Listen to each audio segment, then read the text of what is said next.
আমার স্বামী প্রবাসে থাকা অবস্থায় তার খালাতো বোনকে বিয়ে করে নিয়েছে। 10 দিনের ছোট্ট ছেলেকে নিয়ে আমার এক কাপড়ে শ্বশুরবাড়ি থেকে বেরিয়ে চলে আসতে হয়েছে। আমার শাশুড়ি আমাকে বের করে দিয়েছে। আমি নাকি ভালো মেয়ে নই, অন্য ছেলের সাথে নাকি আমার সম্পর্ক, তাই আমার স্বামী আমাকে ডিভোর্স দিবে। আমার শাশুড়ি আমাকে দেখতে পারে না, কিন্তু এটা সম্পূর্ণ একটি মিথ্যা কথা। আমার স্বামী ব্যতীত অন্য কোনো ছেলেদের সঙ্গে আমি বিয়ের পরে কথাও বলিনি। শুধুমাত্র আমি আমার স্বামীকেই ভালোবেসেছি। আসলে প্রবাসী বউ হয়ে বেঁচে থাকাটা এত সহজ ব্যাপার না, তা আমি হাড়ে হাড়ে টের পেয়েছি। আমার সংসার জীবন শুরু হয়েছে এই 5টা বছর হয়ে গেল। আমার যখন বিয়ে হয়েছে তখন আমি মাত্র 10টা দিন সংসার করেছি। তারপর আমার স্বামী বাহিরে চলে গেছে। তারপর সে 4 বছর পর দেশে আসছে। আমার স্বামী বাহিরে যাওয়ার পর তার সঙ্গে আমার তেমন একটা কথা হতো না। মোট কথা, সে আমাকে কখনো তেমন একটা পছন্দই করেনি। আমার বিয়ের আগে থেকেই আমার স্বামী আর তার খালাতো বোনের ভিতরে একটা সম্পর্ক। আমার শাশুড়ি সবসময় রাজি ছিল, কিন্তু আমার শ্বশুর কখনোই রাজি ছিল না। আমার শ্বশুর মূলত আমাকে পছন্দ করে তার ছেলের বউ হিসেবে নেয়। তারপর থেকে আমি শ্বশুর বাড়িতেই আছি। আমার মা আছে, আমার বড় ভাই, ভাবি। আমার বাবা ছোটবেলায় দুনিয়া থেকে বিদায় নিয়েছে। তা আমি লেখাপড়া শিখেছি। আমার যখন বিয়ে হয় তখন আমি অনার্স সেকেন্ড ইয়ারে পড়তাম। আমার শ্বশুর আমার মায়ের কাছে কথা দিয়েছে আমাকে সে পড়াবে। হ্যাঁ, সে আমাকে পড়িয়েছে।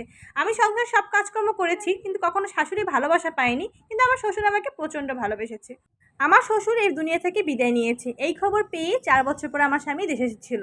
আমার শ্বশুর এই দুনিয়া থেকে চলে যাওয়ার পর থেকে আমার উপরে শুরু হয় আরও নানা রকমের অত্যাচার। আমার শাশুড়ি সবসময় চাইতো আমি তার ছেলের সংসার থেকে যেন চলে যাই। আমার স্বামী আবার 2 মাস থেকে সে বাইরে চলে গেল। তখন আমাদের বাচ্চা কনসেপ্ট করলো। তা আমার স্বামী বাইরে যাওয়ার প্রায় 1.5 মাস পরে আমি জানতে পেরেছি আমি বাচ্চা কনসেপ্ট করছি। তো আমার বাচ্চা হবার পর আমার শাশুড়িও খুশি না, আমার স্বামীও খুশি না। তারা মনে কখনো চায়নি। আমার শাশুড়ি প্রথম থেকেই বললো আমার ছেলে চলে গেছে 1.5 মাস হয়েছে, এর ভিতরে তোমার বাচ্চা কিভাবে কনসেপ্ট করলো। আমার স্বামী ছিল প্রচণ্ড মা ভক্ত, তার মা যেটা বলতো সে সেটা করতো। তো আমার স্বামীও তার মায়ের কথা মতোই কাজ করলো। সে আমাকে প্রশ্ন করলো আমার কিভাবে বাচ্চা কনসেপ্ট করলো। সে একজন শিক্ষিত মানুষ, সেটা বুঝতে পারলো না। তারপর থেকে প্রেগনেন্সি পুরোটার সময় আমার স্বামীর সঙ্গে আমার কথা হয়নি। তারপরে আমি আমার শ্বশুরবাড়ি রয়ে গেছি। একদম লাস্ট সময়ে যখন আমার 8 মাস চলে তখন আমি ভীষণ অসুস্থ হয়ে পড়ি। আমার শাশুড়ি আমার ভাইকে ফোন দিয়ে এসে আমাকে নিয়ে যেতে বললো। তখন আমার ভাইয়া ভাবি এসে আমাকে নিয়ে গেল। তারপর থেকে আমি বাবার বাড়িতে আছি। বাবার বাড়ি থাকা অবস্থায় আমার সিজার হয়, সিজারে আমার ছেলে হয়। ছেলে হওয়ার পরে আমার স্বামীকে আমার শাশুড়িকে ফোন দিয়ে জানাচ্ছিল, কিন্তু আমার শাশুড়ি আমাকে দেখতে আসেনি। আমার স্বামী ওই যে শুনলো, তারপর থেকে আমার সঙ্গে কোনো কথাই বললো না। তারপর আমার বাচ্চার বয়স যখন 1 সপ্তাহ হয়েছে তখন আমি আমার শ্বশুরবাড়ি চলে যাই। আমি ভাবছিলাম আমার শাশুড়ি তার নাতির মুখ দেখলে সে মনে হয় আমাকে মেনে নেবে, কিন্তু তা হলো না।